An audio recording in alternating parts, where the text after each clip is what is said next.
Halo teman-teman semuanya, perkenalkan nama aku Sarah Al-Najwa dari Program Studi Manajemen Universitas Pembangunan Jaya. Di sini saya akan mempresentasikan tugas dari pemasaran global yang mengenai strategi memasuki pasar global produk industri manufaktur buatan Indonesia dengan studi kasus pada PT Mayora Indah Tbk. Di era globalisasi saat ini, persaingan bisnis tidak lagi terbatas pada pasar domestik. Perusahaan dituntut untuk mampu bersaing di pasar internasional agar dapat memperluas pangsa pasar, meningkatkan keuntungan, dan memperkuat daya saing perusahaan bagi perusahaan manufaktur Indonesia. Pasar global merupakan peluang yang sangat besar untuk memperkenalkan produk lokal kepada konsumen di berbagai negara. Namun, memasuki pasar global bukanlah hal yang mudah. Perusahaan harus mampu memahami kebutuhan konsumen di setiap negara, memenuhi standar kualitas internasional, serta menyusun strategi pemasaran yang tepat. Salah satu perusahaan Indonesia berhasil melakukan hal tersebut pada PT Mayora Indah Tbk, yang telah menjadi salah satu produsen makanan dan minuman terbesar di Indonesia, sekaligus pemain yang cukup kuat di pasar internasional. PT Mayora Indah Tbk didirikan pada tahun 1977 dan didirikan oleh Jogi Hendra Atmaja dan bergerak di bidang industri makanan dan minuman. Hingga saat ini, perusahaan telah menghasilkan berbagai merek yang sangat dikenal baik di Indonesia maupun di luar negeri. Beberapa produk unggulan antara lain Kopiko, Torabika, Roma, Beng Beng, Astor, Energen, dan Coki-Coki. Keberhasilan Mayora tidak hanya terlihat dari tingginya penjualan di dalam negeri, tetapi juga dari keberhasilan mengekspor produk ke lebih dari 100 negara di Asia, Eropa, Timur Tengah, Afrika, Australia, hingga Amerika. Hal ini menunjukkan bahwa produk manufaktur Indonesia memiliki kualitas yang mampu bersaing di tingkat internasional. Pasar global tentu tidak terjadi secara kebetulan. Ada beberapa strategi yang diterapkan perusahaan sehingga mampu berkembang di pasar internasional. Strategi pertama adalah strategi ekspor. Ekspor merupakan cara yang paling banyak digunakan oleh perusahaan manufaktur Indonesia untuk memasuki pasar global. Dalam strategi ini, seluruh proses produksi dilakukan di Indonesia, kemudian produk didistribusikan ke berbagai negara melalui importir dan distributor resmi. Strategi ekspor dipilih karena memiliki resiko investasi yang relatif lebih rendah dibandingkan harus langsung membangun pabrik di luar negeri. Selain itu, perusahaan juga dapat menguji terlebih dahulu apakah produknya diterima oleh konsumen di negara tujuan. Bagi Mayora, strategi ini terbukti efektif karena mampu memperluas pasar internasional tanpa harus mengeluarkan investasi yang terlalu besar pada tahap awal.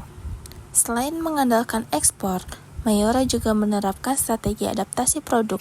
Setiap negara memiliki karakteristik konsumen yang berbeda, baik dari segi bahasa, budaya, kebiasaan konsumsi, maupun peraturan pemerintah. Oleh karena itu, perusahaan tidak hanya menjual produk yang sama persis ke semua negara, tetapi juga melakukan penyesuaian sesuai kebutuhan pasar. Sebagai contoh, kemasan produk disesuaikan dengan bahasa negara tujuan sehingga informasi yang tercantum mudah dipahami oleh konsumen. Informasi mengenai komposisi, nilai gizi, dan petunjuk penggunaan juga mengikuti regulasi yang berlaku di masing-masing negara. Selain itu, Mayora memastikan produknya memenuhi standar keamanan pangan internasional serta memiliki sertifikasi yang diperlukan, termasuk sertifikasi halal untuk negara-negara dengan mayoritas penduduk muslim. Melalui strategi adaptasi ini, produk Mayora menjadi lebih mudah diterima oleh masyarakat internasional karena mampu memenuhi kebutuhan dan preferensi konsumen di setiap negara. Strategi berikutnya adalah membangun jaringan distribusi global yang kuat. Produk yang berkualitas tentu tidak akan berhasil apabila sulit ditemukan oleh konsumen. Oleh karena itu, Mayora bekerjasama dengan distributor resmi, importir, agen penjualan, supermarket modern, minimarket, hingga platform perdagangan elektronik di berbagai negara. Dengan jaringan distribusi yang luas, produk-produk Mayora dapat dengan mudah dijumpai di berbagai pusat perbelanjaan internasional. Strategi ini juga membantu perusahaan memperluas jangkauan pasar sekaligus meningkatkan kepercayaan konsumen terhadap merek Mayora. Salah satu contoh keberhasilan strategi global Mayora adalah produk Kopiko. Permen kopi ini telah menjadi salah satu produk Indonesia yang paling dikenal di dunia. Keunikan rasa kopi asli, kualitas produk yang konsisten, harga yang terjangkau, serta kemasan yang praktis membuat Kopiko diterima oleh berbagai kalangan konsumen. Keberhasilan Kopiko juga didukung oleh strategi pemasaran yang efektif. Produk ini dipromosikan melalui berbagai media, bekerja sama dengan distributor internasional, dan dipasarkan di banyak negara. Bahkan dalam beberapa kesempatan, Kopiko mendapat perhatian dunia setelah muncul dalam berbagai tayangan internasional, sehingga semakin meningkat popularitas merek tersebut. Keberhasilan Kopiko menjadi bukti bahwa produk manufaktur Indonesia mampu bersaing dengan merek-merek global apabila memiliki kualitas yang baik serta strategi pemasaran yang tepat. Meskipun demikian, perjalanan Mayora di pasar global juga menghadapi berbagai tantangan. Persaingan dengan perusahaan multinasional merupakan salah satu tantangan utama karena perusahaan-perusahaan tersebut memiliki sumber daya yang besar. Selain itu, perubahan selera konsumen yang cepat menuntut perusahaan untuk terus melakukan inovasi produk. Perusahaan juga harus menghadapi fluktuasi nilai tukar mata uang yang dapat mempengaruhi biaya produksi maupun harga jual produk di luar negeri. Tidak hanya itu, setiap negara memiliki regulasi impor yang berbeda sehingga perusahaan harus memastikan seluruh produknya memenuhi standar yang berlaku. Biaya logistik internasional yang terus meningkat juga menjadi tantangan tersendiri dalam menjaga daya saing produk. Untuk menghadapi tantangan tersebut, Mayora terus meningkatkan efisiensi produk, memperkuat inovasi, menjaga kualitas produk, serta memperluas jaringan distribusi internasional agar tetap mampu bersaing di pasar global. Nah, dari kasus PT Mayora Indah Tbk ini, kita dapat mengambil beberapa pelajaran penting.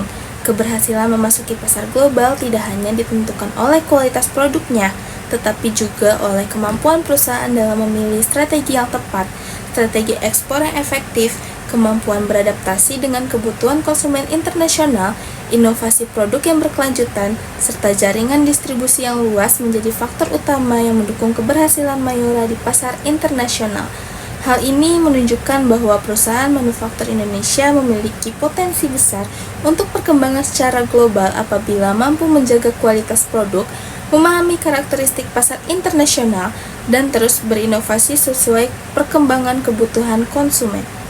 Sebagai penutup, dapat disimpulkan bahwa PT Mayora Indah Tbk merupakan salah satu contoh perusahaan manufaktur Indonesia yang berhasil memasuki pasar global melalui strategi ekspor, adaptasi produk, serta pengembangan jaringan distribusi internasional. Keberhasilan perusahaan ini membuktikan bahwa produk Indonesia memiliki daya saing yang tinggi dan mampu diterima oleh konsumen di berbagai negara. Semoga semakin banyak perusahaan Indonesia yang mampu mengikuti jejak Mayora, sehingga produk-produk dalam negeri dapat semakin dikenal dan memberikan kontribusi yang lebih besar terhadap perekonomian nasional. Mungkin sekian dari saya, kurang lebihnya mohon maaf. Terima kasih.